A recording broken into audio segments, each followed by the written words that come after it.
Hi guys, नमस्ते। मेरे channel में आपका फिर से स्वागत है। अगर आप ऑलरेडी मेरे सब्सक्राइबर हैं तो थैंक यू सो मच, और अगर आपने मेरा चैनल सब्सक्राइब नहीं किया है तो प्लीज़ सब्सक्राइब माई चैनल।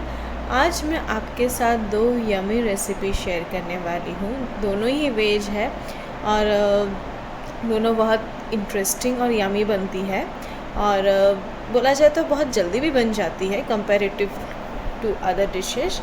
तो सबसे पहले डिश जो मैं बनाने वाली हूँ वो है पनीर बटर मसाला, बट इसमें मैंने ना ही अनियन यूज़ किया है ना ही गार्लिक यूज़ किया है। सो गाइस, मैं आपको एक चीज़ बता दूँ, ये मैंने रिकॉर्डिंग की थी क्योंकि मेरे घर में कोई गेस्ट आने वाले थे, तो इसलिए मैंने हर इंग्रेडिएंट्स अलग अलग दिखाने को मेरे को टाइम नहीं मिला। पर मैंने जैसे जो डाला है, जो भी मसाले मैंने यूज़ किए हैं वो मैंने सब आपको बताया हुआ है। मेरे को अलग से मसाले निकाल के दिखाने को थोड़ा प्रॉब्लम होता, तो मैंने इसलिए डालते हुए ही सब दिखा दिया है।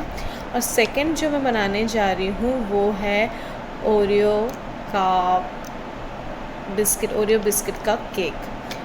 सुपर सॉफ्ट बनता है, सुपर यमी बनता है, और नॉर्मल केक से बहुत जल्दी बन जाता है।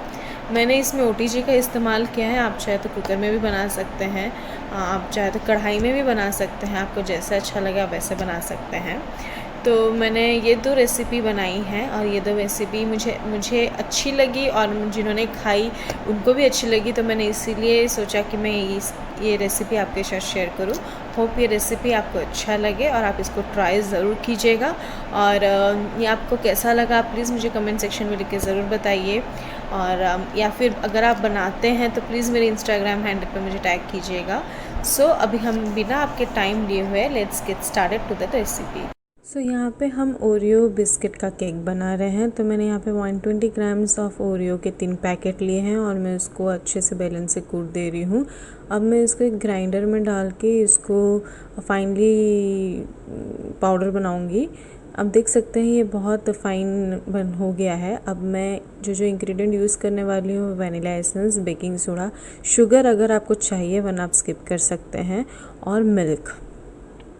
तो सबसे पहले मैं यहाँ पे डाल रही हूँ वनीला एसेंस, लगभग 1 टेबलस्पून के आसपास। 1 टेबलस्पून के आसपास मैंने वनीला एसेंस लिया है। अब मैं मिल्क डालूँगी, लो फैट मिल्क डालूँगी। याद रखें हमेशा रूम टेम्परेचर या ठंडा दूध ही यूज़ कीजिएगा, कभी गर्म दूध मत यूज़ कीजिएगा। और मैं इसको तब तक अच्छे से मिलाऊंगी जब तक मुझे जिस कंसिस्टेंसी का चाहिए उस कंसिस्टेंसी का नहीं मिले। तो लगभग मैंने यहाँ पे 120 के 3 पैकेट्स लिए हैं और 1 कप मिल्क लिया है। तो मैं इसको अच्छे से मिला रही हूँ। थोड़ा थोड़ा करके मिलाइए, नहीं तो लम्स आने के चांसेस ज़्यादा होते हैं। अब मैं इसमें बेकिंग सोडा ऐड करूँगी। तो मैं अगेन सॉरी लाइन चला गया इसलिए मैं दोबारा डाल के दिखा दूँगी आपको। तो मैंने लगभग 1 टेबलस्पून के आसपास बेकिंग सोडा डाला है, सॉरी बेकिंग पाउडर डाला है। अब मैं इसको अच्छे से मिला रही हूँ, और रेस्ट जो मिल्क बचा था वो भी मैं डाल रही हूँ। अभी मैं रिफाइंड ऑयल डालूँगी 1 टेबलस्पून, जस्ट ताकि वो केक में थोड़ी रिचनेस आ जाए उसके लिए, क्योंकि जब हम बिस्किट बेक करते हैं तो उसकी रिचनेस थोड़ी चली जाती है, तो वो मॉइस्ट जो फ्लेवर है उसको वापस लाने के लिए। अब मैं एक टिन ले रही हूँ, उसमें मैं रिफाइन ऑयल अच्छे से ग्रीस कर दूँगी ब्रश के थ्रू से, और यहाँ पे मैंने अच्छे से उसको ग्रीस कर लिया है। मेरे पास बटर पेपर तब अवेलेबल नहीं था, इसलिए नहीं चिपके, इसलिए मैं थोड़ा मैदा उस पर स्प्रिंकल कर रही हूँ। अच्छे से मैं मैदा स्प्रिंकल कर लूँगी, साइड्स में भी स्प्रिंकल कर लूँगी। अब मैं बैटर जो है उसको पूरा उसमें पोर कर रही हूँ। बैटर अच्छे से पोर करने के बाद मैं उसको डैप करूँगी ताकि उसमें कोई भी एयर बबल्स ना रहे, इसलिए मैं उसको अच्छे से स्प्रेड करके डैप करूँगी ताकि वो इजीली बेक भी हो जाए और कुछ एयर बबल्स उसके अंदर ना रहे। तो मैं यहाँ पे केक ओटीजी में बना रही हूँ, आप चाहे तो कुकर में भी बना सकते हैं। तो मैंने यहाँ पे ओटीजी लिया है, तो मैंने इसमें 180 डिग्री इसको प्री हीट कर लिया था 10 to 15 मिनट्स के लिए, और मैंने ऊपर नीचे दोनों हीट ऑन की थी।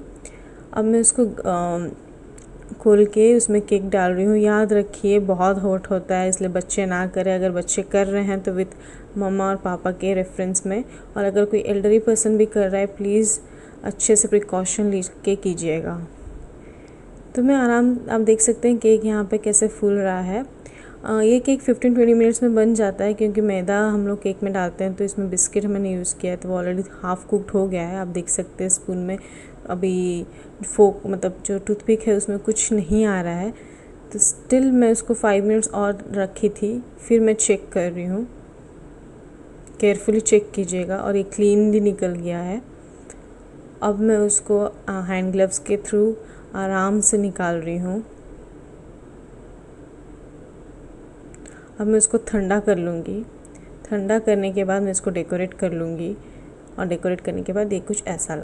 सो गाइज़, यहाँ पे मैं आज बटर पनीर बना रही हूँ, पनीर बटर मसाला बना रही हूँ बिना ओनियन गार्लिक के। तो इंग्रेडिएंट्स मैं नहीं दिखा रही हूँ क्योंकि मैं जल्दबाजी में बना रही हूँ, सो प्लीज़ आप एडजस्ट कर लीजिएगा। तो सबसे पहले मैंने 2 टेबलस्पून ऑयल लिया है, रिफाइन ऑयल, और उसमें मैंने बटर डाला है। जैसे ही बटर मेल्ट होता है, और याद रखिए अगर आप बटर डालते हैं तो always keep your gas on SIM, नहीं तो बटर जल जाएगा। तो बटर जैसे ही गर्म होता है, मैं इसमें 1 टीस्पून के आसपास जीरा डाल रही हूँ, और क्यूमिन सीड आप जो भी बोलना चाहें बोल सकते हैं। जैसे ही वो थोड़ा स्प्रिंकल करेगा, अब मैं खड़े मसाले जैसे कि तेज पत्ता, छोटी इलायची, बड़ी इलायची, दालचीनी ये डालूँगी। तो मैंने कम से कम 2 से 3 छोटी इलायची, 2 बड़ी इलायची और दालचीनी थोड़ी बहुत ली है, ताकि उसका जो अरोमा है वो अच्छे से मेरे करी में आ जाए। तो अरोमा को अच्छे से करी में आने के लिए पहले उसको अच्छे से घी में सौटे कीजिए थोड़ी देर के लिए, ताकि जो आपका घी है या बटर है या ऑयल है, आप घी भी यूज़ कर सकते हैं, वो बहुत अच्छे से एब्जॉर्व कर लेगा। अब मैं इसमें चॉप्ड जिंजर डाल रही हूँ और चॉप्ड चिली डाल रही हूँ। एज मैंने आपको पहले ही बोला है कि मैं नो अनियन गार्लिक वाला बना रही हूँ, सो इसलिए अब मैं इसको अच्छे से सॉटे करूँगी। सॉटे करने के बाद मैं यहाँ पे टमाटो और कैश्यू के पेस्ट, मैंने यहाँ पे ऑलमोस्ट 1.5 टमाटो यूज़ किया है। वो टमाटो यूज़ कीजिएगा जो खट्टे ना हो, और कैश्यू का 10 से 12 कैश्यू को अच्छे से ब्लेंड कर दिया है। आप चाहे तो बॉईल करके भी उसका प्यूरी निकाल सकते हैं, लेकिन मैंने रॉ टमाटो का ही निकाला है। अब मैं उसको अच्छे से मिक्स करूँगी। मिक्स करने के बाद हम रेगुलर मसाले डालेंगे। तो रेगुलर मसाले जैसे धनिया पाउडर, हल्दी powder, Maggi masala, chilli powder, Kashmiri chilli powder, और मैं एज़ नो अनियन गार्लिक कर रही हूँ, इसलिए नो अनियन गार्लिक का करी पाउडर भी मैं इसमें यूज़ कर रही हूँ। इसमें मैंने बेसिकली जीरा पाउडर के अलावा बाकी सब पाउडर यूज़ किया है। आप चाहे तो शाही पनीर का भी मसाला डाल सकते हैं फ्लेवर के लिए, लेकिन मैंने डाला नहीं है। अब मैं इसमें सॉल्ट टू टेस्ट डाल रही हूँ, वो पूरा कम्प्लीटली आपके ऊपर है कि आप कैसे चाहते हैं। अब मैं इसको ढका के तब तक पकाऊंगी जब तक इससे ऑयल जो है वो अलग ना हो जाए। तो आप गैस हाई करके इसको थोड़ी देर के लिए छोड़ दीजिए, जब तक ऑयल इससे अलग ना हो जाए।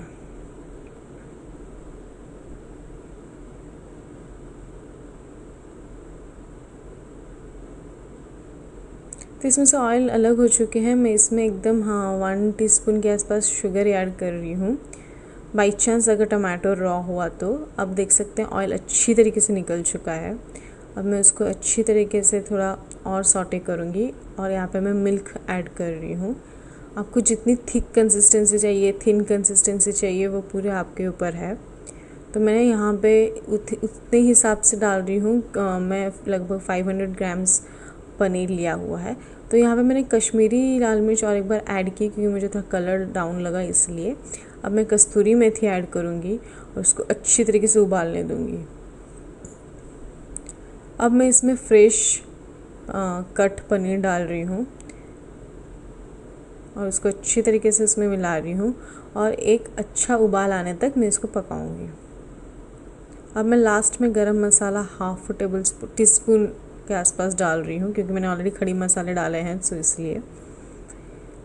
अब एक उबाल के बाद ये रेडी है और आप ये गैस बंद कर सकते हैं एंड ये रेडी टू सर्व भी है। इजी भी है और डिलीशियस भी है।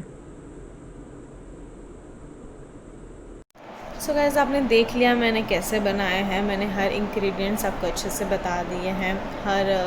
कैसे बनाना है, उसको कितना टाइम लेके बनाना है, वो सब मैंने आपको बताया है।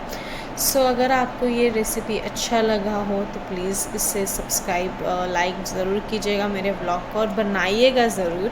और ये सुपर इजी और सुपर डिलीशियस लगते हैं खाने में। So please try. मैं आगे और अच्छे वीडियोज़ लेके आने के लिए आपके लिए कोशिश करूँगी। So thank you and bye bye.